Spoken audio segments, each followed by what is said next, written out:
just 2 games left to play, can the Denver Nuggets hold on to their top 4 seed in the Western Conference before the postseason? Will Gabe Landeskog be ready to rejoin the Avalanche as they gear up for their postseason? And yes, we will have another very special guest to help us cap off the final installment of our Mile High Milestones countdown in celebration of 30 years of Denver Sports 104.3 The Fan. And we begin on today's rundown in the NHL, where we have some breaking news in the last 60 seconds, where the Colorado Avalanche have made it official. The captain, Gabriel Landeskog, will make his return to the ice tonight in Loveland when the Colorado Eagles take on the Henderson Silver Knights. The wait is over.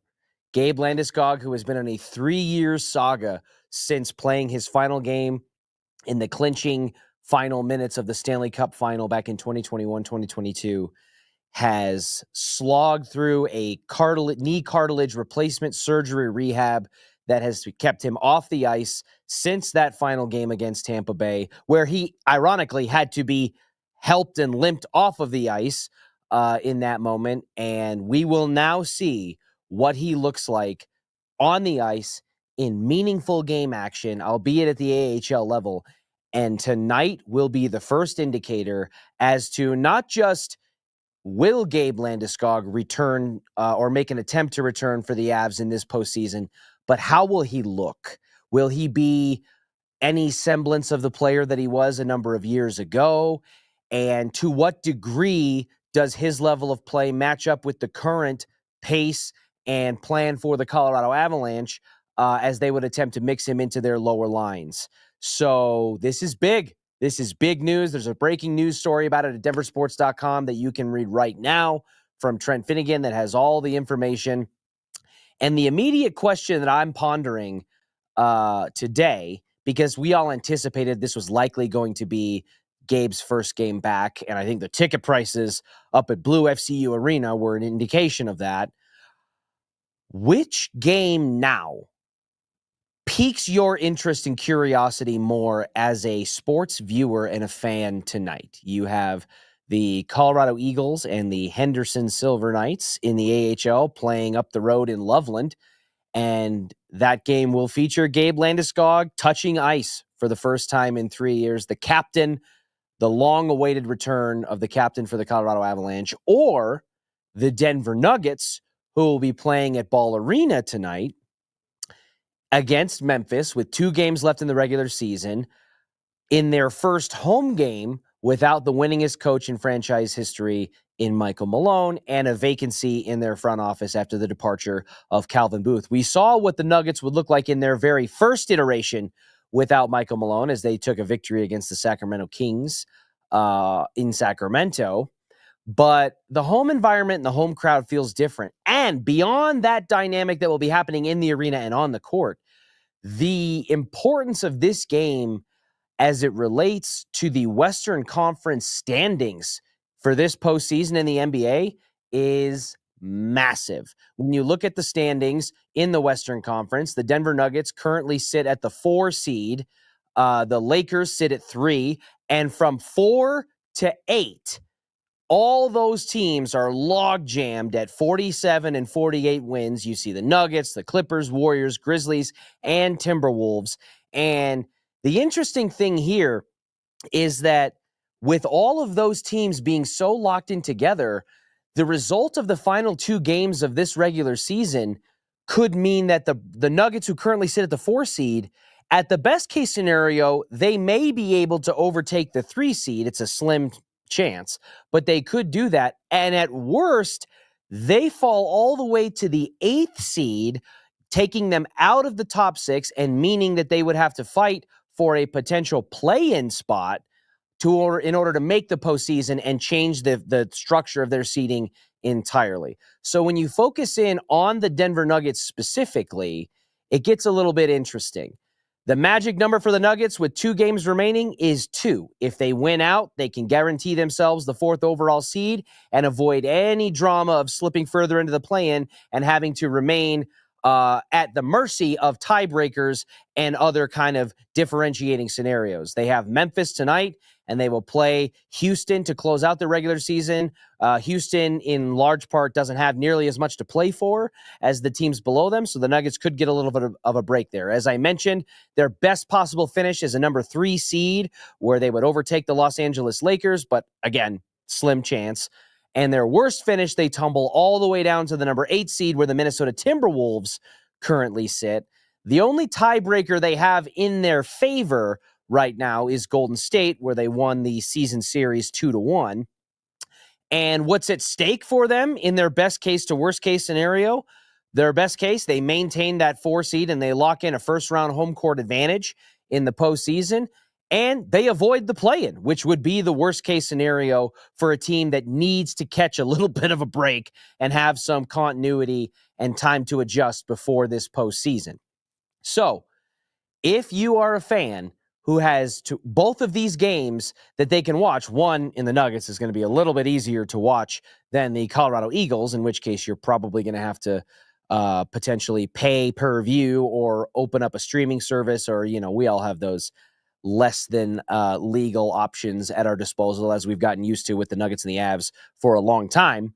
But just in general, even if you're scanning the games on social media, because I'll tell you what, from my perspective, man, as much as is at stake for the Nuggets as an NBA team, professional organization who's playing a game with everything that I've just laid out for you is on the line, the answer by and large probably should be the Nuggets, especially given the drama that unfolded earlier this week. But I'm telling you, the videos that are going to go on the social media and online and potentially on your television screen, the second that Gabe Landeskog hits the ice again in a Colorado Eagles jersey, as bizarre as that's going to look, even though it looks pretty clean based on the jerseys they've been posting on social media, that is going to pop. There is going to be something. And then, can you imagine? It's one thing for him to just get out there and skate for a shift. Can you imagine if he looks good? If he looks like an NHLer among AHLers and he's flying around and he doesn't look apprehensive or nervous or tender, gingerly favoring that surgically repaired cartilage in his knee, man, it is going to be something, because we have waited so long for this. This saga, the chapters have gotten longer and longer every year, and it's optimism and setback and optimism and setback. And there's such a high-flying, high-wire potential for this story to end in heartbreak. And a lot of that narrative hinges on how he looks tonight. Because if he does go out there and looks good, man, it really starts to make Chris McFarland, Jared Bednar, and the like start to ask themselves, how should we implement this guy into the postseason when we can take him off long-term injured reserve and nullify any kind of cap considerations? And if and when we do that, who comes out? Is it Parker Kelly? Is it Joel Kiviranta? There are third and fourth line contributors on this Colorado Avalanche team that are performing well, and things are clicking with all the new additions and the roster adjustments that you've made. There is risk involved with pulling some of that away or deterring from that in favor of trying to re-inject Gabe Landeskog, who, as important as a figure as he is to this organization and to this team, the man that wears the C on his chest, there's a gamble in terms of how quickly he's going to reintegrate himself and get back into the swing of things. So, man, I am going to be locked in. You can already believe, as soon as we sign off the air here today, I am going to be figuring out how I can stream this game, where, if I have to drive somewhere that's going to be playing it. So if you in the comments and you viewers out there, if you've got any hockey bar secrets or tips to the trade that you can pass along to me, let me know, because I am going to be glued into this Colorado Eagles game for at least enough time to see Gabe out there for a few shifts. All right, before we transition to our Mile High Milestones guest, who I know is waiting, I want to give a brief shout out to the DU Pioneers, who unfortunately had to make their exit from the NCAA's Frozen Four after a semifinal loss in heartbreaking fashion to the Western Michigan Broncos. the University of Denver, when we talk about Colorado Avalanche hockey and the respected tradition that we have here with the NHL, with a team that has 3 Stanley Cups to its name, the DU Pioneers are something of lore. The regular routine ability to put together national championship contenders under David Carl, and the way that they just seem to fight each year to get to this semifinal stage and compete for a national championship is nothing short of amazing from my perspective. I know I can speak for all of us here at Denver Sports 104 Through the Fan. We are proud partners of the University of Denver, Pioneers hockey, basketball, lacrosse, you name it. And it really felt to me when they went down 2-0 right in the first period or into the second period of that game, and it felt like all hope might be lost. And as good as Matt Davis is, his superb goaltending was not going to be enough. And I remember leaning into that third period going, you know what? This feels like a Cinderella story. And then they score 2 goals late in the game. They tie it up. Cinderella's carriage does not turn back into a pumpkin quite yet. It goes to overtime. It stays in overtime. It goes to double overtime, which, by the way, 3 of the last 4 meetings between Western Michigan and the University of Denver went to overtime. So this was not unfamiliar territory for them. And unfortunately, they just let one through in double overtime, and they will not compete against Boston University for this year's national title. And from my perspective, my hat goes off to them. I respect everything that they're doing over there at DU, and I just wanted to make sure that they got the recognition that they deserve despite an early exit from this year's tournament. All right, it is time to continue our Mile High Milestones countdown presented by your local Ford dealers. And folks, we have done it. We have reached the number 1 story on James Marilat's highly controversial, highly speculative, and highly entertaining list of the 30 greatest storylines in the state of Colorado sports over the last 30 years since Denver Sports 104.3 The Fan hit the airwaves here in town. And to celebrate the number 1 story on this list, Super Bowl 32, the first professional championship for the Denver Broncos, we bring in none other than the man, the myth, the legend himself, the MVP of the Super Bowl 32, Terrell freaking Davis. More commonly known today as the Rambassador. So go Rams, TD. I'll get that out of the way right out the gate. TD, it is such a pleasure to have you here today. You are such a figure of lore and legend in the community, and your tenure with the Denver Broncos is so synonymous with some of the highest points of this franchise's history. So before we get into that game in itself and even that season, I want to rewind just a little bit, because I think the reasoning for this being number 1 on the list, not just because it's the Denver Broncos and it was their first championship, but it was the slog that this team and this franchise took to get there that I think made this reaching of the mountaintop so special. The Denver Broncos tasted their first Super Bowl action back in 1977. That was the birth of Bronco Mania here in the state of Colorado. And they lost that game. They lost in 86. They lost in 87. They lost in 89. So 3 times in 4 years, they have to taste that bitter defeat as a franchise. And not just that, TD, but in each of those consecutive losses, the margin of defeat got bigger. It was a 17-point loss, then a 19, then a 32, then a 45-point drubbing. And then comes the 1996 season, and you think, wow, okay, this is a team. They're 13-3. Things are humming. They're clicking. And then just like that, the Jacksonville Jaguars, the scrappy Jags, rip you guys' hearts out in the divisional round, ending what many believe to be a true Super Bowl contending season for the Denver Broncos. So I want to start there now that we've kind of built up to that. Looking back on that 1996 season and ultimately the way that it ended, talk me through some of the emotions that you guys felt as a team, riding as high as you did to get to 13-3 and having it end in dramatic fashion like that. Sick. Sick. It was tough because we thought that was the best chance that we had at going to a Super Bowl, and we thought that was a team that could compete and beat like the Packers, and obviously beat any team in the AFC, beat the Niners in the NFC. We just thought we had a complete team, and then to go through the whole season where we're 13-3, sort of eased up toward the end of the season, and just never got that feeling back of just dominating teams. And we tried to flip a switch, and it just didn't work. So after that game, though, if you remember, if you look at any footage, I'm on the bench and Shannon Sharpe is on the bench, and I just sat there for a while, just taking in what just happened and how quickly it just ended.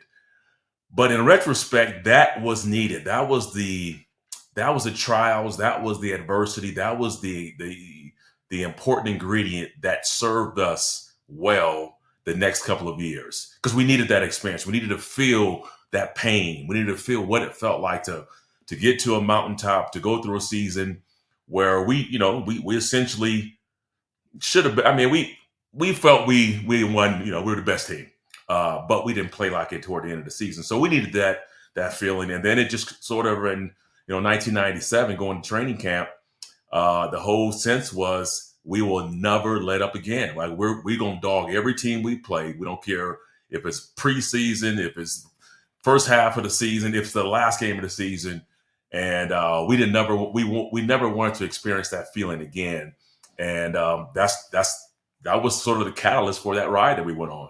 So beyond any roster changes or business-like transactions, it really was just for you guys the opportunity to taste that bitter defeat and a mental switch, and that was all you guys needed to be able to go on a run for what ended up being the next 2 consecutive seasons, starting in '97. Essentially, and then we obviously brought over. I think Neil Smith came over, Keith Traylor. We upgraded the roster a little bit. Seth Joyner joined us the year after that. We didn't do a lot of personnel changes, but yeah, it was more. We felt we were the problem more so than any other team. We knew how good we could be, and if we played our game, we didn't think anybody could beat us, and that proved to be a fact. Every week we went out there and played. If we played the game that we knew we could play, chances are we were going to win. Like, you don't win 18 games over a 2-year span, 18 straight games, by the way, over a 2-year span, if you don't have a certain amount of swag and confidence and in your abilities. And so we weren't lacking confidence or talent on the team. We just allowed that moment in '96 to be a real good reminder that we need to play every game like we know we're capable of. And what would you say, TD, as someone who was a kind of a fulcrum and a focal point of that offense, what would you say as an identity offensively was your guys' game as a team that year? What was it that you hung your hats on that gave you the confidence to say, it doesn't matter who we're playing, preseason, regular season, postseason, we're going to dog everybody? What gave you guys as an offensive identity the belief to do that? We had an all-time great at quarterback. Mm-hmm. And it started with him. But we also had this belief that we can fight any fight as an offense. And you don't see that nowadays. You see a lot of teams who are always considered they're fighting with one arm behind their backs. They can throw the ball really well, but if they get stopped, if somebody punch them in the mouth and they can't throw the ball, then they're done. We can do both. If we go into a game and a team says, all right, we're going to stop the run game. Well, good luck stopping Rod, Ed, Shannon, Elway. Like, good luck with that. Or you come in there and say, all right, we're going to stop the passing game. Well, good luck trying to stop the running game. So we gave teams fits because we weren't the type of team that a defensive coordinator could just scheme and say, all right, we're going to take this away and they got to beat us. Mm-hmm. No, man, we can do it all. And so that's what gave us the ability and the confidence every single time we hit the field. We're going to put up 30 points a game. And it wasn't just us saying that. We had a deep belief that we can do it. It's been proven. We've confirmed that week after week after week after week after week. and we had fun doing it, man. We had a really fun team. I think that's the thing that gets lost. No one talks about how much fun we had doing that. We were very simple creatures. For example, we enjoyed winning a football game so we can have hat day on Friday. I mean, that's like very stupid, but we didn't want to wear helmets on Friday. And obviously on Mondays when you win, you don't come in on Monday. So we would just start our weeks on Wednesday a lot of times. And that was it. That was incentive enough, besides just, I'm just being silly, but that's how sort of simple we were. We were just a fun team. Most of the guys on that team were characters. You see Shannon today. Imagine walking into a locker room where he's holding court, him and Alfred Williams and Keith Burns and Neil Smith and all. We just had a team full of comedics. It was just a real entertaining environment, fun, loose, and we just enjoyed it. Speaking of things getting lost, because, in this Super Bowl in the 97-98 year, I personally myself was pretty young to have like a photographic memory of the events that were going on. But one of the stories that has been uncovered to me all these years later that I think, I had never heard or seen before was the potentially dramatic lead up to your guys' game against Buffalo that season, where you had blizzard-like conditions and there was some anxiety or stress about potentially getting to the airport, and you had fans on snowmobiles trying to, do their part to help the team make sure that they could get to their flight and have no interruptions before the game. What do you remember about, that kind of underrated or sneaky forgotten moment from that season and the craziness that might have gone on there? That game was really, I remember that weekend because it snowed like crazy. And I was at home on that Saturday and it just wouldn't stop. And so just kind of thinking, all right, well, I don't know if this continues. I don't know if we're going to get out of here tomorrow. I mean, actually that was Friday so Saturday, I was like, I don't know if we get out of here on Saturday, then wake up Saturday morning and it's just coming down. And so the snow was getting really high. I remember trying to open up my front door and the snow was probably 6 feet high. And it was just, you couldn't see stop signs, couldn't see anything. And where I live, it was kind of a bunch of hills. And so it was to a point where you was like, it would be impossible to get out of here. And so I didn't think we were going to play that game. I thought we would cancel it.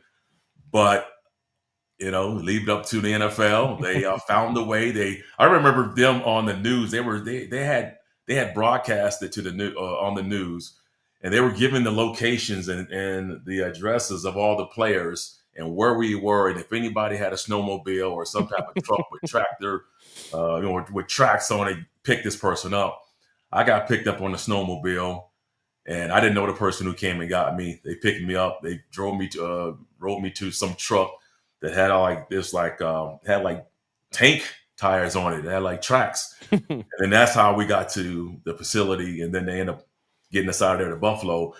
But I think the biggest thing that I got from that weekend was we showed up to Buffalo probably at 2:00 in the morning. It was pretty late. And we didn't have any meetings. We went to bed, woke up early to play the early slot. And we ended up going to overtime and we beat Buffalo. I had 40 carries in that game. But that was like one of those things where it just, once again, you have a team that is died, and we didn't make excuses. We could have had every excuse in the world to say, we were tired, we got in too late, and just gave that game away. But no, we fought our asses off, took that game into overtime, and we won it. So it just showed the character of the team, and it didn't matter where we play, who we played, we were going to bring it. And so that was a pretty cool moment. Pretty tired when I got home from that one. Yeah, but it was it was fun. It was an interesting weekend.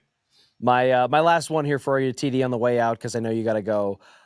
When you get to the end of the regular season and you get into the postseason that year, you're 12-4, and you're still at 12-4, a wild card team because of the success of Kansas City and the battle divisionally there, which I'm sure was an interesting mentality. But you make it all the way through the postseason. You get to the Super Bowl where you're pretty heavy underdogs to a Green Bay Packer team with the league MVP in Brett Favre. And then over the course of that game, both during the game itself, in which you had 157 yards and 3 touchdowns, and then after the game, you were able to have a front row ticket to two of the most iconic moments in Denver Broncos history. The first being 37-year-old John Elway on a key third down, scrambling and leaping in the air, creating the helicopter play that has been replayed, 1.7 million times since the day it happened here in the state of Colorado. And after that, you got the famous and legendary moment from Pat Bowlen raising the Lombardi Trophy and shouting, "This one's for John." And I think that was such a impactful line that I think was a credit to some of the things you had talked about the closeness that you were all as a team and as a unit. And so, especially with both of those moments involving John Elway, one, I want to get your thoughts and memories on what it was like watching that play unfold when you got a 37-year-old John Elway who's clearly on the twilight of his career, sacrificing his body the way that he did to try to push you guys to victory on a stage that he had failed at so many times prior. And then the moment where Pat Bowlen dedicates the victory to John, and how that felt for you guys, you personally and you as a team. Was it really how you shared Pat's emotions there in terms of dedicating that emotional victory to your quarterback? Yeah, well, the John play to me just summed up everything about the guy. It sums it up. You talked about it, up there in age, willing to give everything, sacrifice his body to go make that play. And when I was actually on the field when that play happened, and I remember thinking when he was scrambling and he broke to my left and I was doing a check down, and I thought that I had ran over there to make sure that if he fumbled, that I would be there to secure the fumble, but I didn't. I just kind of looked at him and watched him run. I watched him run. But yeah, it just still, like, you guys don't see it. You guys don't see John behind closed doors. That's him. Like, that was who he was, man. Unselfish guy. He could have been the biggest diva in the world. But no, Elway's going to be out there in the offseason working out. He's not bigger. He never put himself above other players in that way. And for him to go out there and do that, I was like, okay. And to me, that was the first sign, like, we're going to win this game. There's just no, like, that's the sign. We're going to win this game. If he can do that, if he's giving that kind of effort, which we know he's going to do that, we knew that the energy that gave off to our sideline was energy that you really can't just falsely make that up. Like, that's what John was, man. And so when he did that, I was like, all right, yeah, we're gonna win this game. And of course, I got a little bit more pep in my step too after that. We ended up scoring right there. But then obviously at the end, when Pat Bowlen gives John the trophy, man, yeah, of course, everybody always asks the question, like, did you guys want to win that game for John? And it was like, absolutely. Like, that's to me, for everything he's done, to be able to be a part of giving him that championship, that's the best way to thank him, for everything he's done for the city of Denver, the Broncos. It's Elway, man. So for us to be able to give him that trophy, man, I think that was great. Somebody else mentioned, one of my teammates, when they said, this one's for John. He was like, yeah, and me too. Because, hey, John gets one, we all get one. Yeah. We all get it. But it was fun, man. I enjoy moments like this and I appreciate James for putting us. I mean, it really is the number one milestone in Colorado history, man. I know the Avs won the championship, first team to win. Yep. Sport, to win the major championship in the city of Denver, but. The Broncos, that's Denver's team, man. The Broncos have been around. We went through the trials, we went through the disappointments, and when you think of Denver, the Broncos are synonymous with that. So to be able to be a part of that first one, there will always be one. Yeah, there'll always be that first, and I do cherish that, and I was pretty proud and happy that we were able to get not only one but to get two. I was hoping we could get more than that, but I'll take two. Two's good. Could be worse than two. Well, TD, I 100% echo your sentiment. I think that it is unquestionable that Super Bowl 32, the first Denver Broncos Super Bowl, is the most impactful milestone maybe in the history of Colorado sports, not if you were to expand it beyond just the 30 years, which was the confines of this list.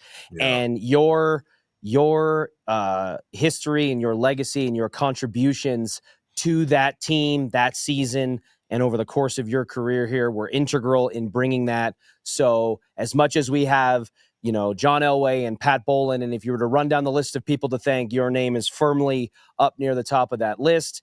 And we thank you so much for joining us today as a friend of the station. We always appreciate, your insight and the things that you bring. And I love listening to you with the guys in the morning during football season.